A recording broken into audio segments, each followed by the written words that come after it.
Christ, paix, joie, grâce, amour à chacun, à chacune de vous, de la part de Dieu notre Père et au nom de notre Seigneur Jésus-Christ, en ce mardi de la 4e semaine du temps ordinaire. Il arrive des fois dans notre vie où pour obtenir ce de quoi nous avons besoin, ce qui nous sert, nous sommes obligés, on me dit souvent, de forcer la route.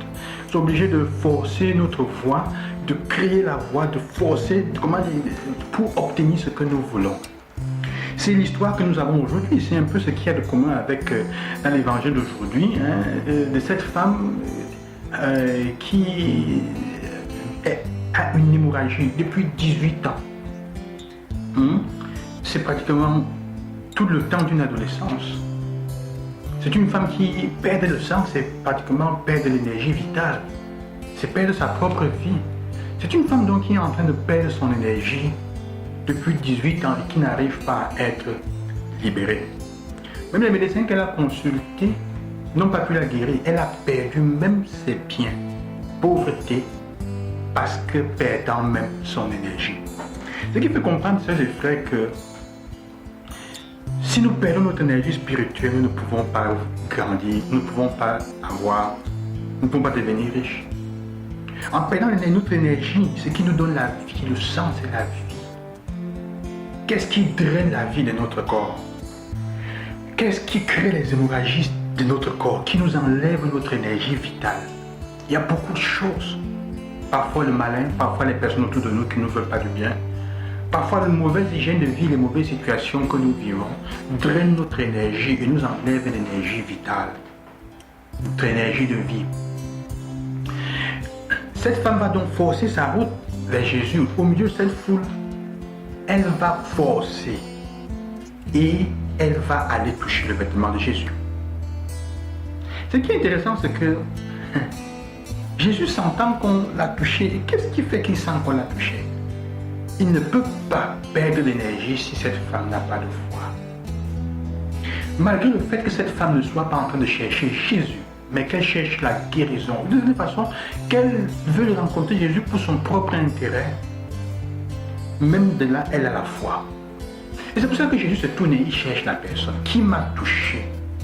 Et on lui dit, mais tout le monde, il y a tellement de personnes autour de toi qui te demandent qui t'a touché.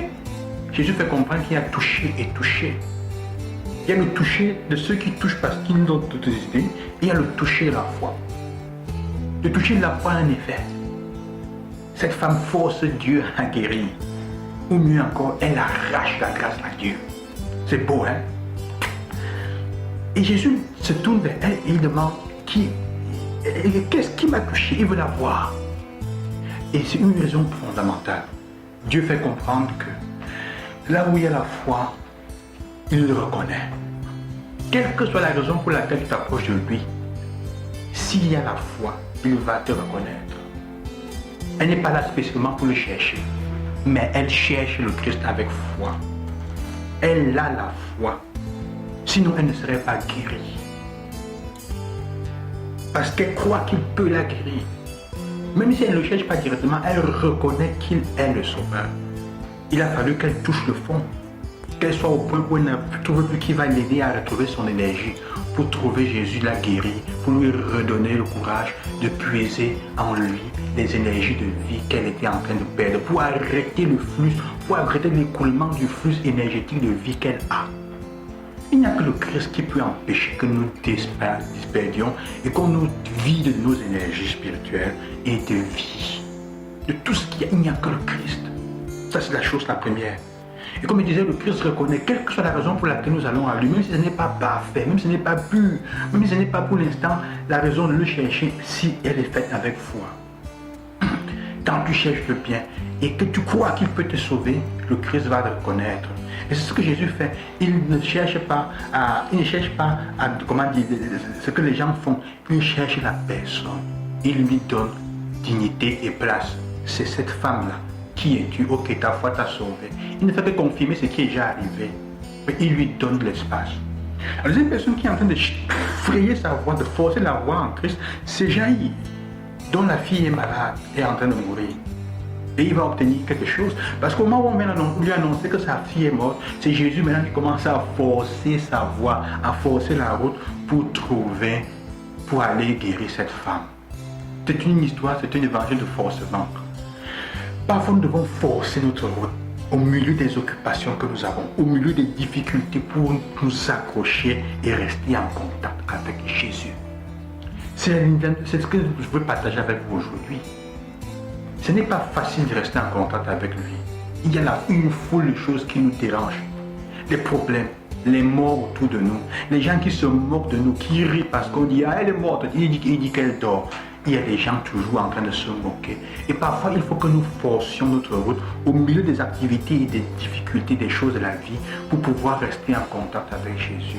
C'est l'enseignement de ce jour, chers et frères. Aujourd'hui, nous devons prendre la résolution. Je vous invite à prendre la résolution de forcer notre route, de forcer la route, qu'on push our way, à travers la foule des distractions et des occupations que nous avons pour rester en contact avec Jésus. Est-ce que tu as prié aujourd'hui? Qu'est-ce qui t'empêche de prier? Quelles sont les activités, les difficultés que tu trouves pour prier? Tu n'arrives pas à trouver le temps pour prier. Pendant que tu vas au travail, tu peux faire ton chapelet. Tu peux prier. Il faut forcer la route pour rester en contact avec Jésus. Ce n'est pas une voie facile. Entre les paresses, les fatigues, les maladies, on doit souvent forcer la route pour rester en contact avec Jésus. Et c'est ça qui nous libère, qui continue à nous aider à atteindre nos énergies. Et c'est ça qui fait que le Christ fasse des miracles dans notre vie et ressuscite même les morts. Nous relève de nos morts. Lève-toi et marche. Jésus te dit aujourd'hui, lève-toi, force ta voix à travers les occupations et reste en contact avec lui. Que Dieu vous bénisse et qui vous accompagne. Loué soit Jésus-Christ à demain. Je vous bénis au nom du Seigneur.